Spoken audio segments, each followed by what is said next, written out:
welcome back again sa aking Liz Tech channel. So, we're back again for another video. And for today's video, guys, is we're diving into the Vivo V50 Lite. Ito yung kanilang V50 Lite 5G.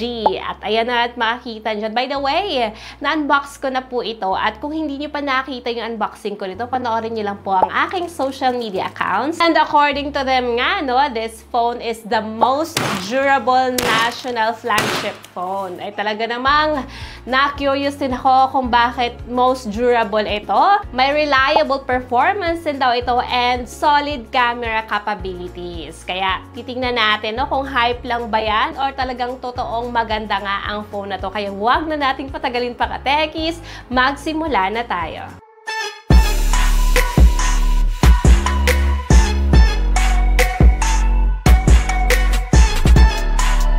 Makikita nyo nga, dito na nga sa aking kamay, ang pinakabagong Vivo V50 Lite 5G. And ayan na, tinawag nga nila itong most durable phone. So ano ba talagang meron sa isang durable na phone? So according to them, dapat durable daw yung kanyang battery. Dapat drop resistant din yung structure niya. And of course, dust and water resistant din etong phone na ito. Kaya itetest natin agad-agad since talaga isa sa key selling point nila is ang durable battery. Uunahin agad natin i-test itong kanyang battery guys since according to them, etong si Vivo V50 Lite 5G ay mayroon po siyang 6,500 mAh battery plus 90 watt super flash charge. At ang challenge nga nila sa charging nito guys is from 0 to 50%, makukuha mo lang yan sa 20 minutes. So para ka na lang ding kumakain, hindi ka pa tapos kumain is may 50% na agad etong battery ng phone mo. At pwede mo nang gamitin. At 100% naman is 59 minutes lang. So ititest natin yan kung totoo ba yan. Kaya yan guys, sa ating testing, makikita nyo dyan na amaze ako dahil totoo ngang napakabilis niyang i-charge as long as i-enable nyo lang yung fast charging mode. Ayan guys, sobrang bilis po niyang i-charge. To be honest with you, sa kanyang price range ay talagang impressive na etong ganitong klaseng charging performance. Apart from that guys, pwede rin to sa reverse charging. So for example, may other phone ka, then low bat yung phone mo, basta meron ka lang C2C na cable, pwede mo na tong gamitin guys para charge mo yung isa mong phone. Parang power bank. Parang magiging power bank mo rin to. Kasi nga, di ba, 6,500 mAh yung battery capacity niya. So, talaga ang laki ng storage na kanyang battery life din. Now, titingnan naman natin sa kanya namang draining. Kung solid din ba ito. Namit namin siya from day to night.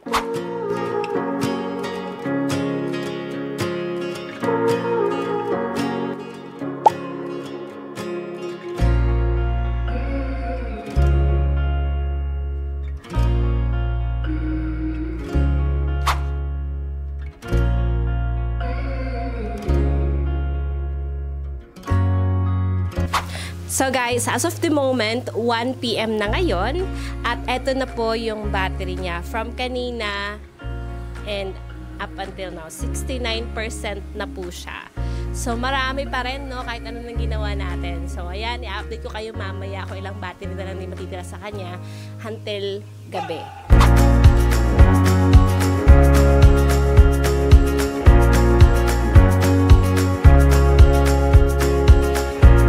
Ayan guys, 9 PM na tayo. May 40% pa tayo guys.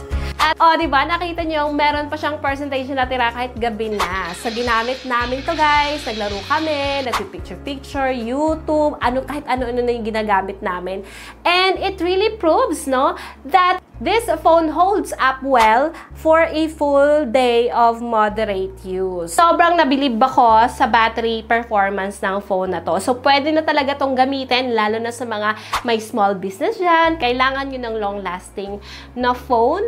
Ayan, masasuggest ko to, lalo sa mga transactions nyo, ba kailangan yan. Or students, diba? Yung mga nag-aaral or mag-study, gamit lang yung phone at naglalaro din at the same time. Alam naman natin yan.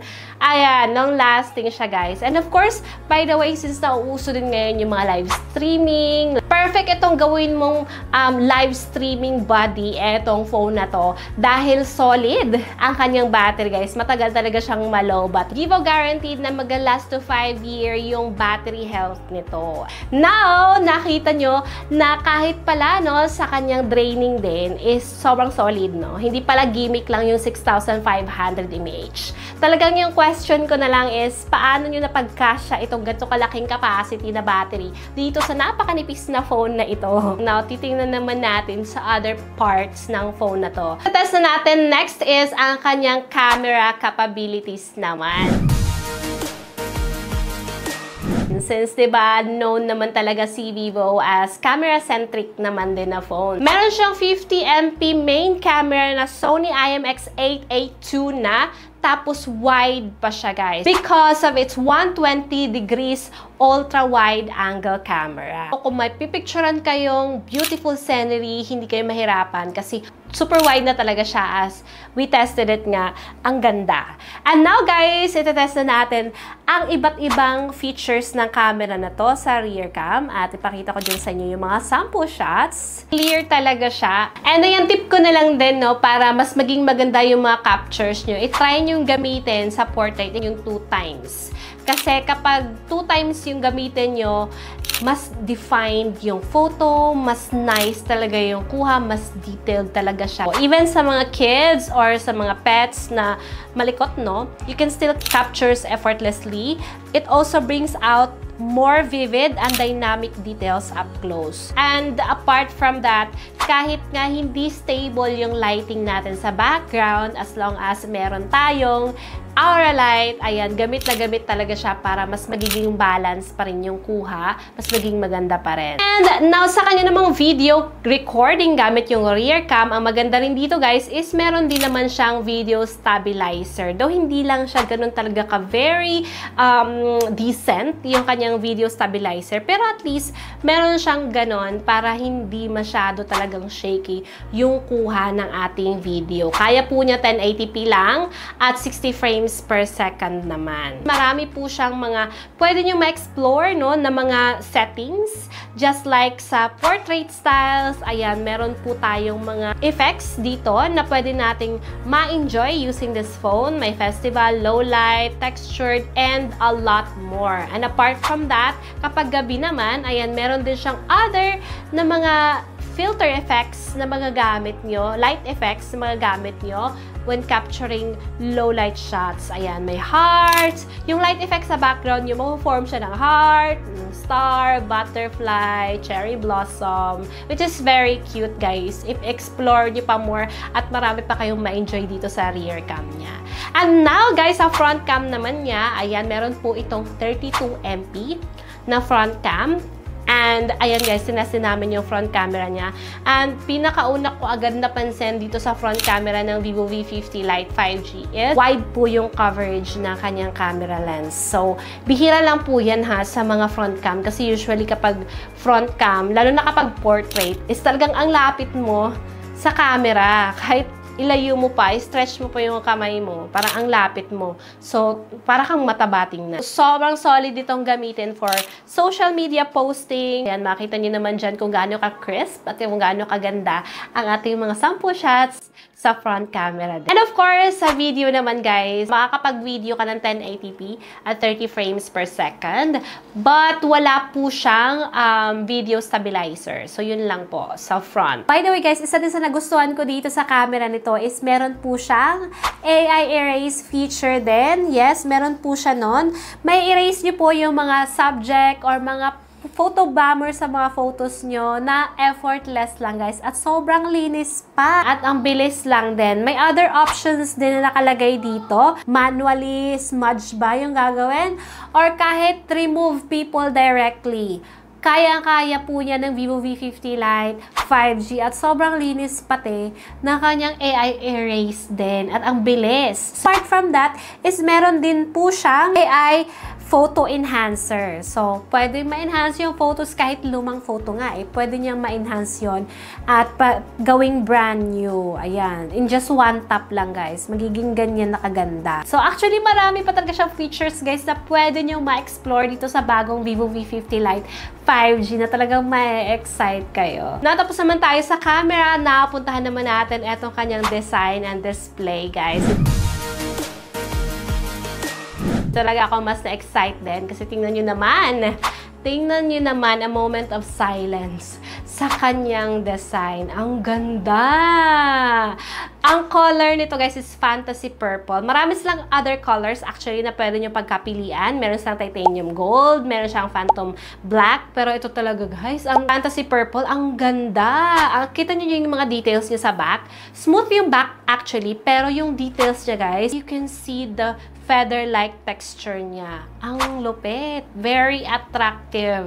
And now, another thing na gustuhan ko rin dito, guys, is slim body lang siya. Then, ang maganda rin dito, guys, is meron na nga siyang drop resistance, water resistance, and dust resistance na rin. So, kahit mapa-drop, mapa-roll, may impact, may pressure, hindi ka mag-alala kasi solid ang pagkakabuild nila dito. IP65 and IP69 na po siya. Malagyan naman ng dust itong phone na to. Hindi ka mag-aalala kasi hindi naman siya papasok talaga diretso sa phone. So, maganda kasi protected talaga siya doon. And of course, kapag ka naman nagja-jogging ka or it's na ulan or nagde-deliver ka ng food at eto yung phone mo, nabasa siya sa ulan, okay lang din kasi may water resistance na rin siya. So, hindi din siya basta-bastang masisira din when it comes to that. Apart from durable, lightweight, good-looking, is dust and water resistant na rin. Hindi din siya dugyutin. May mga back design kasi din ng phone na dugyutin. Madali pong na-attract ng mga fingerprints, yan, smudges, or dirt. Eto, guys, maganda kasi hindi siya ganon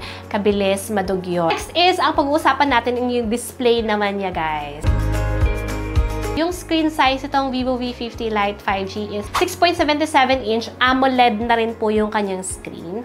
So, as you can see there, napakanipis na po ng kanyang bezels. Full screen halos na siya and punch hole na rin siya. Ayan, as we scroll down, guys, makikita nyo very smooth lang yung transitions then.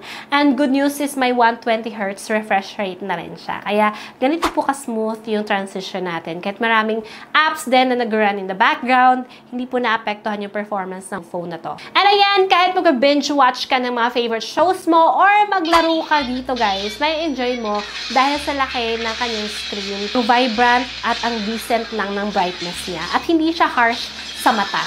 At ayan, kahit under sunlight exposure siya, ha, nakita nyo pa rin yung display. And meron din siyang 1,800 nits peak brightness. Now, guys, puntahan naman natin, of course, ang performance nito.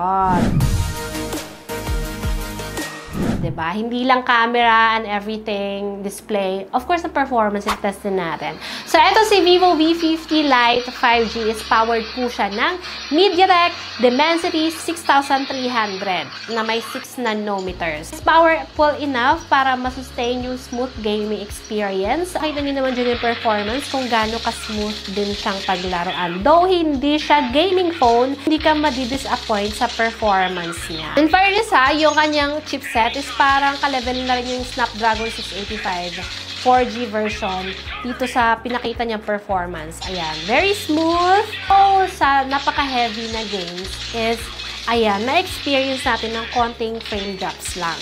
Pero kung sa mga light games lang naman, like Mobile Legends, ayan, or COD, makita niyo naman dyan, guys, kung gaano po kaganda ang performance ni Vivo V50 Lite 5G. And FunTouch OS 15 na rin po siya based on Android 15. So, latest na rin po ang kanyang operating system. Then, isa pa sa na-appreciate ko dito, guys, while doing the gaming test is malakas po yung kanyang speaker. In fact, meron po siyang dual speaker na kaya pong 400% yung kanyang volume. Yes, so kahit naglalaro ka outdoor, ma-enjoy nyo pa rin yung audio niya dahil sa lakas nito. Now, when it comes to AI naman, guys,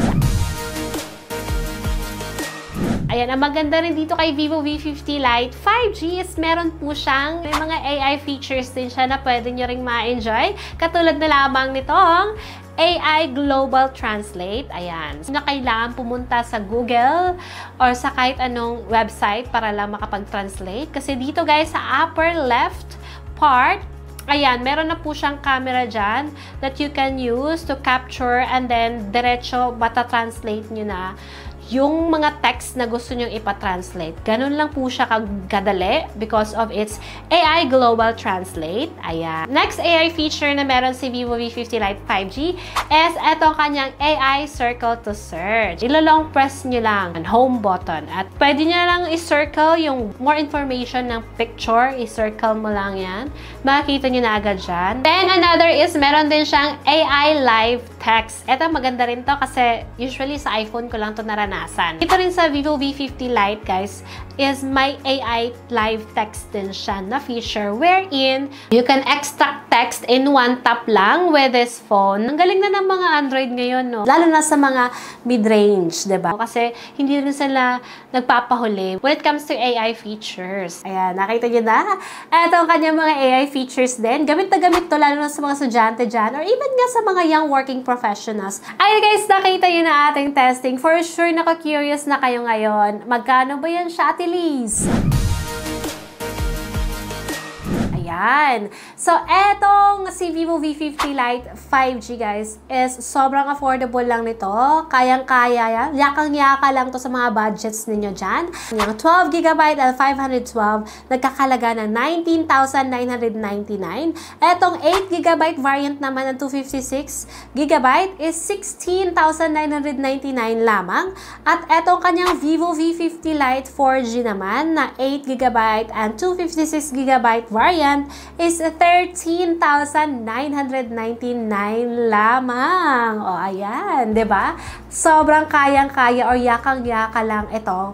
Ang price ito sa mga young working professionals dyan. At ayan, kung tatanungin niyo naman ako, Ate Lee, sulit ba siya?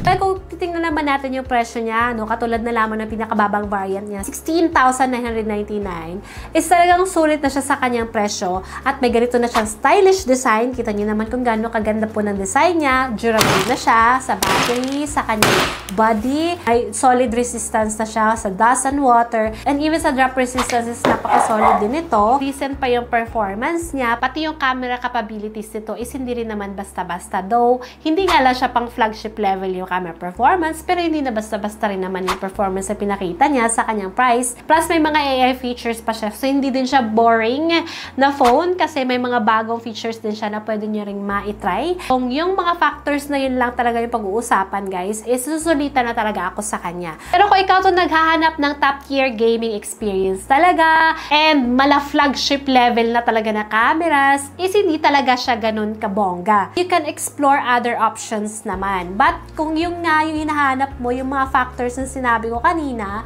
is talagang maganda na siyang upgrade for you this year 2025. So again, nasa inyo pa rin naman yan kung ano yung mga preference nyo. But for me guys, ayan, so far so good naman ang experience ko dito. Especially nga sa charging, napakabilis ni charge. And yung battery draining talaga. Ang battery performance nito, solid talaga siya. Ang tagal niya malobat. So yun na po ka-techies. I hope na na-enjoy niyo po yung video na to. Sana po ay may na-share ako na nakatulong din sa inyo. So, sa mga may na-miss ako information, of course, feel free to comment din down below. And kung may mga request kayo na i-review ko, ayan, feel free to comment lang din down below. So, ayan, sa mga gusto yung mag-purchase ito, guys, available naman na ito nationwide. Even sa mga e-commerce, guys, available din naman to. Ayan, ililink ko na lang sa description box para hindi na kayo mahirapan. Ayun, maraming po salamat sa panonood, Kateki, and see you again to my next video. Bye!